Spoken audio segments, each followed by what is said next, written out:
জুবিনে কৈছিল বিজেপিক ভোট নিদিব, সেইকাৰণে জুবিনক মাৰি দিলে।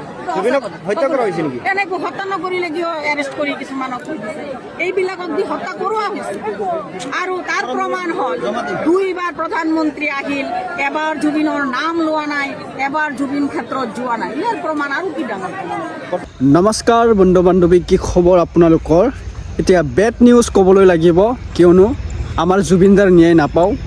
আমি জুবিনদাৰ ন্যায় নাপামেই চাগে, কিয়নো ইমান দিন হৈ গ'ল জুবিনদাৰ ন্যায় আজিলৈকে পোৱা নাই। আজি 5 মাহ হ'ব, আজি 4 মাহ পাৰ হৈ গ'ল, কিন্তু জুবিনদাৰ ন্যায় আমি কেতিয়াও না নিউজ আপডেট আহিছে জুবিনদাৰ, না জুবিনদাৰ কিবা কৰ্টত কেছ চলি আছে, কোনো কাৰণ এইবিলাক আৰু আপোনালোকে নাভাবিব। আপোনালোকে ভাবি আছা জুবিনদাৰ ন্যায় পাম, কিন্তু আমি জুবিনদাৰ ন্যায় নাপাম। কিয়নো জুবিনদাৰ যদি ন্যায় পালোঁ হয়, আমি অতি সোনকালে পালোঁ হয়। ইমান 4 মাহ 5 মাহ লাগে নেকি জুবিনদাৰ এটা ন্যায় দিবলৈ? ইমান যে ডাঙৰ শিল্পীয়ে এটা দুৰ্ঘটনা এটা হ'লে আপোনালোকে ভাবিবই এইটো কোনো দুৰ্ঘটনাটো নহয়, অলৰেডিটো মানে মাৰ্ডাৰ কৰা হৈছে বোলে সকলোৱে গম পালে।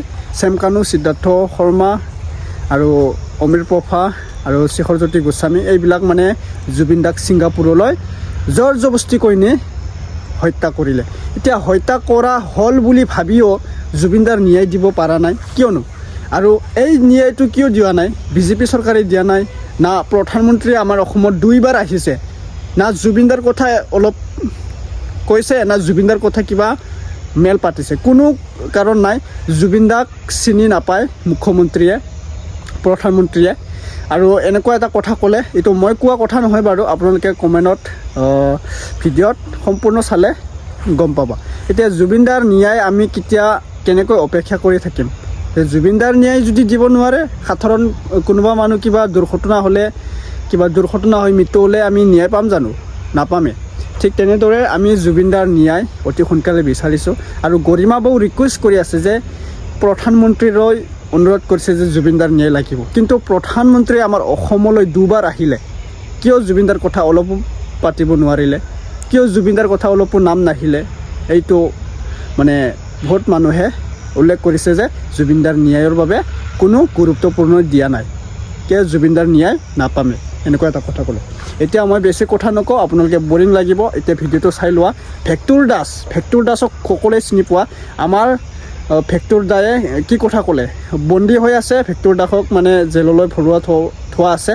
জুবিনদাৰ ন্যায়ৰ বাবে অপেক্ষা কৰি আছে ভেক্টৰ দাস দায়ো। আপোনালোকে চাই ল'ব এতিয়া ভেক্টৰ দাসে কি কথা ক'লে আৰু আমাৰ গৰিমা বৌয়ে কি কথা ক'লে। ঠিক আছে, মোৰ পোনপ্ৰথমে স্বাগতম জনালোঁ। যদি চেনেলত নতুনবাৰ আহিছে ছাবস্ক্ৰাইব কৰি ল'ব, আৰু যদি ভিডিঅ'টো এটা ভাল লাগে লাইক এটা কমেণ্ট কৰি জনাই দিব। ঠিক আছে, চাই লোৱা। মুখ্যমন্ত্ৰী জুবিনে কৈছিল বিজেপিক ভোট নিদিব, সেইকাৰণে জুবিনক মাৰি দিলে। হত্যা কৰা হৈছিল নেকি? এনেকৈ হত্যা নকৰিলে কিয় এৰেষ্ট কৰি কিছুমানক থৈ দিছে? এইবিলাকক দি হত্যা কৰোৱা হৈছে। আৰু তাৰ প্ৰমাণ হ'ল দুইবাৰ প্ৰধানমন্ত্ৰী আহিল, এবাৰ জুবিনৰ নাম লোৱা নাই, এবাৰ জুবিন ক্ষেত্ৰত যোৱা নাই। ইয়াৰ প্ৰমাণ আৰু কি ডাঙৰ? বৰ্তমান মুখ্যমন্ত্ৰী জুবিন ক্ষেত্ৰলৈ গৈছিল নেকি? নাই, মুখ্যমন্ত্ৰীকো যাবলৈ দেখা নাই, আৰু তেওঁৰ প্ৰধানমন্ত্ৰীকো আমি যাবলৈ বিভিন্ন ৱাৰ্ডৰ অৱস্থা জীৱনত নাই দিয়া। জুবিনে কৈছিল বিজেপিক ভোট নিদিব, সেইকাৰণে জুবিনক মাৰি দিলে। হত্যা কৰা হৈছিল নেকি? এনেকৈ হত্যা নকৰিলে কিয় এৰেষ্ট কৰি কিছুমানক থৈ দিছে? এইবিলাকক দি হত্যা কৰোৱা হৈছে। আৰু তাৰ প্ৰমাণ হ'ল দুইবাৰ প্ৰধানমন্ত্ৰী আহিল, এবাৰ জুবিনৰ নাম লোৱা নাই, এবাৰ জুবিন ক্ষেত্ৰত যোৱা নাই। ইয়াৰ প্ৰমাণ আৰু কি ডাঙৰ?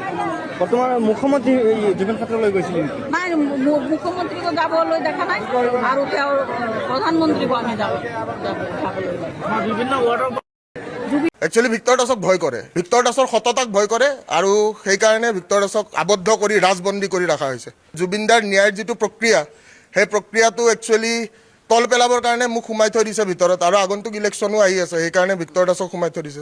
কম মানে কি, অসমৰ ৰাইজে এতিয়া নিৰ্ণয় কৰা সময় যে ভিক্টৰ দাস দেশদ্ৰোহী নে দেশপ্ৰেমী, প্ৰথম কথা এইটো। দ্বিতীয়তে এইটোৱে ক'ম যে ৰাইজৰ হকে কাম কৰি গৈছোঁ, ৰাইজৰ হকে কাম কৰি যাম। এটা ডাঙৰ বৃহৎ ষড়যন্ত্ৰ সকলোৱে বুজি পাব লাগে যে কি ভিক্টৰ দাসক সোমাই বাকী জেনজিক ভয় খুৱাব বিচাৰিছে যে তহঁতে এনেকুৱা কৰিলে ভিক্টৰ দাসৰ দৰে সোমাই থৈ দিম। আৰু মোৰ এটা বিশ্বাস যে যুৱ প্ৰজন্মই এইটো বুজি পায় যে জুবিনদাৰ ন্যায়ৰ যিটো প্ৰক্ৰিয়া, সেই প্ৰক্ৰিয়াটো একচুৱেলি তল পেলাবৰ কাৰণে মোক সোমাই থৈ দিছে ভিতৰত, আৰু আগন্তুক ইলেকশ্যনো আহি আছে, সেইকাৰণে ভিক্টৰ দাসক সোমাই থৈ দিছে। তো সকলোৱে বুজিয়ে পায় যে কি একচুৱেলি ভিক্টৰ দাসক ভয় কৰে। ভিক্টৰ দাসৰ সততাক ভয় কৰে আৰু সেইকাৰণে ভিক্টৰ দাসক আবদ্ধ কৰি ৰাজবন্দী কৰি ৰখা হৈছে।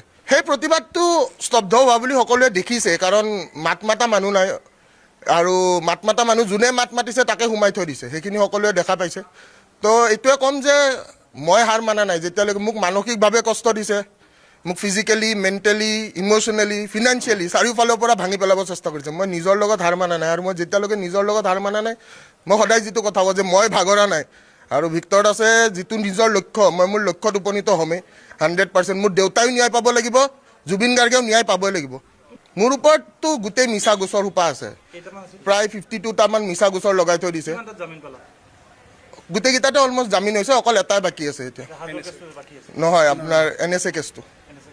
আজিতো প্ৰডাকশ্যন আছিলে, প্ৰডাকশ্যনত একো কোৱা নাই বাৰু, নেক্সট এভিডেন্সৰ কাৰণে আছে। সস্তীয়া ৰাজনীতি চলি আছে আমাৰ ইয়াতে। একচুৱেলি ভিক্টৰ দাসক ভয় কৰে, ভিক্টৰ দাসৰ সততাক ভয় কৰে আৰু সেইকাৰণে ভিক্টৰ দাসক আবদ্ধ কৰি ৰাজবন্দী কৰি ৰখা হৈছে। জুবিনদাৰ ন্যায়ৰ যিটো প্ৰক্ৰিয়া, সেই প্ৰক্ৰিয়াটো একচুৱেলি তল পেলাবৰ কাৰণে মোক সোমাই থৈ দিছে ভিতৰত, আৰু আগন্তুক ইলেকশ্যনো আহি আছে, সেইকাৰণে ভিক্টৰ দাসক সোমাই থৈ দিছে। কম মানে কি, অসমৰ ৰাইজে এতিয়া নিৰ্ণয় কৰা সময় যে ভিক্টৰ দাস দেশদ্ৰোহী নে দেশপ্ৰেমী, প্ৰথম কথা এইটো। দ্বিতীয়তে এইটোৱে ক'ম যে ৰাইজৰ হকে কাম কৰি গৈছোঁ, ৰাইজৰ হকে কাম কৰি যাম। এটা ডাঙৰ বৃহৎ ষড়যন্ত্ৰ সকলোৱে বুজি পাব লাগে যে কি ভিক্টৰ দাসক সোমাই বাকী জেনজিক ভয় খুৱাব বিচাৰিছে যে তহঁতে এনেকুৱা কৰিলে ভিক্টৰ দাসৰ দৰে সোমাই থৈ দিম। আৰু মোৰ এটা বিশ্বাস যে যুৱ প্ৰজন্মই এইটো বুজি পায় যে জুবিনদাৰ ন্যায়ৰ যিটো প্ৰক্ৰিয়া, সেই প্ৰক্ৰিয়াটো একচুৱেলি তল পেলাবৰ কাৰণে মোক সোমাই থৈ দিছে ভিতৰত, আৰু আগন্তুক ইলেকশ্যনো আহি আছে, সেইকাৰণে ভিক্টৰ দাসক সোমাই থৈ দিছে। তো সকলোৱে বুজিয়ে পায় যে কি একচুৱেলি ভিক্টৰ দাসক ভয় কৰে, ভিক্টৰ দাসৰ সততাক ভয় কৰে আৰু সেইকাৰণে ভিক্টৰ দাসক আবদ্ধ কৰি ৰাজবন্দী কৰি ৰখা হৈছে। সেই প্ৰতিবাদটো স্তব্ধ হোৱা বুলি সকলোৱে দেখিছে, কাৰণ মাত মাতা মানুহ নাই আৰু মাত মাতা মানুহ যোনে মাত মাতিছে তাকে সোমাই থৈ দিছে, সেইখিনি সকলোৱে দেখা পাইছে। তো এইটোৱে ক'ম যে মই হাৰ মানা নাই। যেতিয়ালৈকে মোক মানসিকভাৱে কষ্ট দিছে, মোক ফিজিকেলি, মেণ্টেলি, ইম'চনেলি, ফিনান্সিয়েলি চাৰিওফালৰ পৰা ভাঙি পেলাব চেষ্টা কৰিছে। মই নিজৰ লগত হাৰ মানা নাই আৰু মই যেতিয়ালৈকে নিজৰ লগত হাৰ মানা নাই, মই সদায় যিটো কথা কওঁ যে মই ভাগৰা নাই আৰু ভিক্টৰ দাসে যিটো নিজৰ লক্ষ্য, মই মোৰ লক্ষ্যত উপনীত হ'মেই 100%। মোৰ দেউতাইও ন্যায় পাব লাগিব, জুবিন গাৰ্গেও ন্যায় পাবই লাগিব। মোৰ ওপৰততো গোটেই মিছা গোচৰ সোপা আছে, প্ৰায় 52টামান মিছা গোচৰ লগাই থৈ দিছে। গোটেইকেইটাতে অলমষ্ট জামিন হৈছে, অকল এটাই বাকী আছে এতিয়া। নহয়, আপোনাৰ NSA কেছটো। আজিতো প্ৰডাকশ্যন আছিলে, প্ৰডাকশ্যনত একো কোৱা নাই বাৰু, নেক্সট এভিডেন্সৰ কাৰণে আছে। সস্তীয়া ৰাজনীতি চলি আছে আমাৰ ইয়াতে। সেইটো বাৰে বাৰে মই কৈ আছোঁ আৰু লিখি আছোঁ, বিচাৰৰ আওতালে তেওঁলোক আহিবই লাগিব, তেওঁলোক চাক্ষুষ প্ৰমাণ তাত আছে। সেই 14-15জন মানুহৰ সন্মুখত এজন মানুহ তেনেকৈ নাইকিয়া হৈ যাব পাৰে নেকি? সেইটো কোনে দিলেহেঁতেন? আপোনালোকে কওকচোন। আপোনালোকৰ সন্মুখত জুবিন গাৰ্গক কেতিয়াবা নোহোৱা হৈ যাবলৈ আপোনালোকে দিলেহেঁতেন নে? নিজৰ প্ৰাণৰ মানে কি কয় নিজৰ প্ৰাণলৈ কেয়াৰ নকৰে আপোনালোক আগবাঢ়ি গ'লহেঁতেন, হয় নহয়? তেওঁলোক ন্যায়ালয় আহিবই লাগিব, তেওঁলোক আহিবই লাগিব। কিন্তু সেইটো এতিয়াও শেষ হোৱা নাইতো, প্ৰক্ৰিয়াটো আৰম্ভ হৈছেহে। সেইখিনি আমি নাজানো, সেইখিনি আমি গম নাপালোঁ। কিন্তু সেইখিনি আমাৰ সদায় দাবী আছে, আমাৰ সদায় সেইখিনি হেৰি আছে যে তেওঁলোক আহিবই লাগিব। তেওঁলোকো সমানে দোষী আমাৰ মতে। আমাৰ চকুত তেওঁলোক এই ইয়তখনত থকা প্ৰতিজনেই সমানেই দোষী, আৰু তেওঁলোকে প্ৰতিটো বস্তু দেখিছে। তেওঁলোকে বহুত অৱহেলা কৰিছে, আওকাণ কৰিছে, জুবিনৰ ট্ৰিটমেণ্টলৈকে আওকাণ কৰিছে। আৰু এই কথাবোৰ মই ছ'চিয়েল মিডিয়াত বহুত দীঘলকৈ মই লিখিছোঁ। চাৰ্জশ্বিটখন পঢ়াৰ পিছত তাত লিখা আছে যে 75 মিনিট অৱহেলিত হৈ জুবিন গাৰ্গ পৰি থাকিলে, তেওঁক পানীত বমি কৰা তেওঁলোকে দেখিছে, মুখেৰে ফেন ওলোৱা দেখিছে। তাৰপিছতো নৰ্মেল গেষ্ট্ৰিক বুলি কৈ সিদ্ধাৰ্থ শৰ্মাই কথা কোৱাৰ পিছত তেওঁলোক সাধাৰণভাৱে তেওঁলোকো কেনেকৈ ৰৈ থাকিলে? এজনৰ ভাষ্যত আছে তেওঁৰ চিজাৰ এটেক হয়তো আহিছে, দাঁতে লাগিছে, তাৰ মুখৰ ভিতৰত এডাল চামুচৰ নিচিনাকৈ টং এডাল ভৰাই দিছে। গতিকে এই গোটেই কথাবোৰত তেওঁলোক সকলো জড়িত হৈ আছে। আৰু তেওঁলোকে কৈ আছে বাট কি পৰিমাণৰ তেওঁলোকৰ অস্বাভাৱিক পৰিৱেশ মানে অৱস্থাত জুবিনক পানীত নামিবলৈ দিছিলে, কিয় নামিবলৈ দিছিলে? আমিতো অসমীয়া কোনেও আমাৰ লগত থাকোঁতে জুবিনক তেনেকুৱা হ'বলৈ দিয়া নাছিলোঁ। অসমৰ কোনো এজন নাই যে তেওঁলোক অসমীয়া নহয় নেকি? তেওঁলোকক জুবিনক অকল মানে যিখিনি সময়ত ফূৰ্তি কৰিবলৈ লাগিছিল, অকল এণ্টাৰটেইনমেণ্টৰ এটা শ্ব'জ হিচাপেহে জুবিনক লাগিছিল নেকি? তাৰপিছত কোনো দায়িত্ব নাছিল তেওঁলোকৰ? তেওঁলোকে নিজে আহি ক'ব নালাগিছিল তেওঁলোকৰ সেই ঘটনাত সেইদিনাখন কি ঘটিছিল? অন্ততঃ সেই কথাখিনিতো তেওঁলোকে শুদ্ধভাৱে তেতিয়াই ক'ব পাৰিলেহেঁতেন। আমি ইতিমধ্যে দিছোঁ, সেইখিনি হেৰি দিয়া হৈছে, যোগাযোগ কৰা হৈছে। সেই বস্তুবিলাক নতুনকৈ ইনভলভ হ'ব, আমি তেতিয়া সময়ে গম পাম। আৰু আমাৰতো স্থিতি একেটাই আছে, তেওঁলোক আহিবই লাগিব আওতালে, সিমানে। মই মন্তব্য কৰিছোঁ, মই এইটোৱে বিচাৰিছোঁ যে তেওঁ সঁচা কথাটো কওক।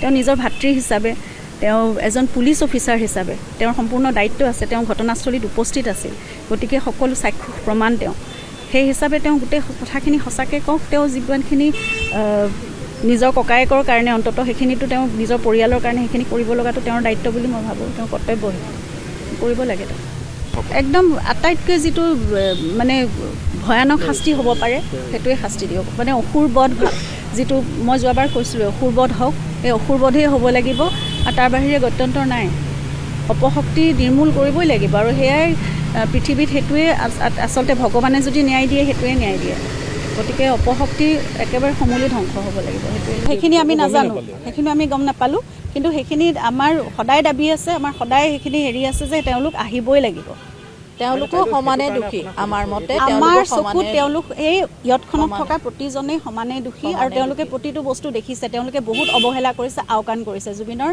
ট্ৰিটমেণ্টলৈকে আওকাণ কৰিছে আৰু এই কথাবোৰ মই ছ'চিয়েল মিডিয়াত বহুত দীঘলকৈ মই লিখিছোঁ চাৰ্জশ্বিটখন পঢ়াৰ পিছত তাত লিখা আছে যে ৭৫ মিনিট অৱহেলিত হৈ জুবিন গাৰ্গ পৰি থাকিলে তেওঁক পানীত বমি কৰা তেওঁলোকে দেখিছে মুখেৰে ফেন ওলোৱা দেখিছে তাৰপিছতো গেষ্ট্ৰিক নৰ্মেল গেষ্ট্ৰিক বুলি কৈ সিদ্ধাৰ্থ শৰ্মাই কথা কোৱাৰ পিছত তেওঁলোক সাধাৰণভাৱে তেওঁলোকো কেনেকৈ ৰৈ থাকিলে এজনৰ ভাষ্যত আছে তেওঁৰ চিজাৰ এটেক হয়তো আহিছে দাঁতে দাঁতে লাগিছে তাৰ মুখৰ ভিতৰত এডাল চামুচৰ নিচিনাকৈ টং এডাল ভৰাই দিছে গতিকে এই গোটেই কথাবোৰত তেওঁলোক সকলো জড়িত হৈ আছে আৰু তেওঁলোকে কৈ আছে বাট কি পৰিমাণৰ তেওঁলোকৰ অস্বাভাৱিক পৰিৱেশ মানে অৱস্থাত জুবিনক পানীত নামিবলৈ দিছিলে কিয় নামিবলৈ দিছিলে আমিতো অসমীয়া কোনেও আমাৰ লগত থাকোঁতে জুবিনক তেনেকুৱা হ'বলৈ দিয়া নাছিলোঁ অসমৰ কোনো এজন নাই যে তেওঁলোক অসমীয়া নহয় নেকি তেওঁলোকক জুবিনক অকল মানে যিখিনি সময়ত ফূৰ্তি কৰিবলৈ লাগিছিল অকল এণ্টাৰটেইনমেণ্টৰ এটা শ্ব' হিচাপেহে জুবিনক লাগিছিল নেকি তাৰপিছত কোনো দায়িত্ব নাছিল তেওঁলোকে নিজে আহি ক'ব নালাগিছিল তেওঁলোকৰ সেই ঘটনাত সেইদিনাখন কি ঘটিছিল অন্ততঃ সেই কথাখিনিতো তেওঁলোকে শুদ্ধভাৱে তেতিয়াই ক'ব পাৰিলেহেঁতেন